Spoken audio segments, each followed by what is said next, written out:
से rail infra के बड़े बड़े प्रोजेक्ट्स पर काम कर रहा है। बुलेट ट्रेन के साथ साथ अब हाइपर लूप ट्रैक पर काम चल रहा है। देश की पहली हाइपर लूप टेस्ट ट्रैक को तैयार कर लिया गया है। इसके शुरू होने से महज 30 मिनट में 300 किलोमीटर का सफर तय किया जा सकेगा। 422 मीटर के इस हाइपर लूप टेस्ट ट्रैक को IIT मद्रास की मदद से तैयार किया गया है। रेल मंत्री ने टेस्ट ट्रैक के तैयार होने पर बधाई भी दी है। साथ साथ कहा है कि ये भविष्य के यातायात को और भी आसान बनाएगा। रेल मंत्री के इस बयान के बाद समीर की रिपोर्ट में जानेंगे कि क्या है इस ट्रैक की खासियत।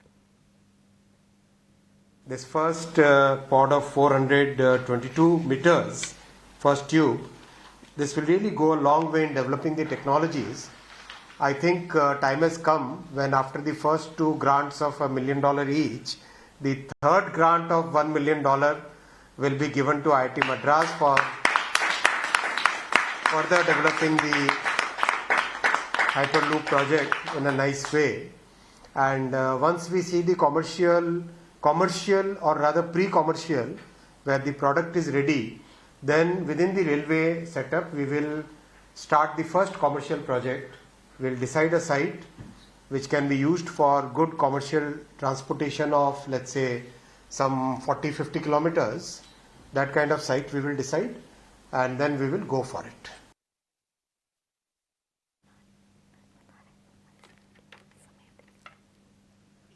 दरअसल ट्रांसपोर्टेशन सेक्टर में एक पॉजिटिव ट्रांसफॉर्मेशन और नई तकनीक को अपनाने के लिए सरकार तेजी से कदम बढ़ा रही है और उसी दिशा में रेलवे अब हाइपरलूप को अपनाने के लिए बाकायदा कई कदम आगे बढ़ भी चुकी है।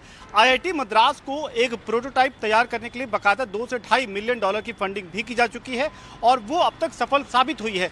IIT मद्रास ने एक 422 मीटर का हाइपरलूप टेस्ट ट्रैक तैयार कर लिया है। इसमें टेस्टिंग भी सफल रही है और अब रेलवे ने $1 मिलियन की और फंडिंग करी है ताकि आने वाले टाइम में इस पूरे प्रोजेक्ट को कमर्शियल अगर इसको ऑपरेशन करना है तो जितने भी चैलेंजेस हैं उसको एड्रेस कर लिया जाए, उसको पूरा कर लिया जाए। यानी कि अब हाइपर लूप को एग्जीक्यूट करने के लिए अगर कोई भी सवाल रह जाते हैं या कोई दिक्कत रह जाती है उन सभी को दूर कर लिया जाए।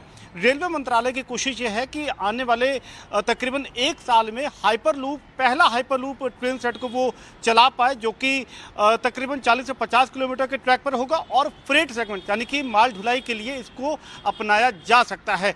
हाइपर लूप का हकीकत होने का सीधा मतलब ये है कि जो डिस्टेंस है वो घट के कुछ मिनटों का सफ़र रह जाएगा। मसलन अगर आप दिल्ली से जयपुर की बात करें तो अभी ये जो सफ़र 4 से 5 घंटे का समय लेता है, हाइपर लूप के जरिए अगर आप सफ़र करते हैं तो ये सिमट कर सिर्फ 30 मिनट का रह जाएगा। ये पोटेंशियल है हाइपर लूप में। इसमें जो तकनीक है उसके जरिए जो ट्रैवलिंग स्पीड है वो 500 किलोमीटर प्रति घंटे की रफ्तार को पार कर सकती है और इस नए ज़माने की तकनीक को रेलवे अपनाना चाहती है और इसके लिए हाइपर लूप में फंडिंग भी की जा रही है और सरकार का मानना है कि आने वाले 1-1.5 साल में ये एक हकीकत भी बन जाएगा।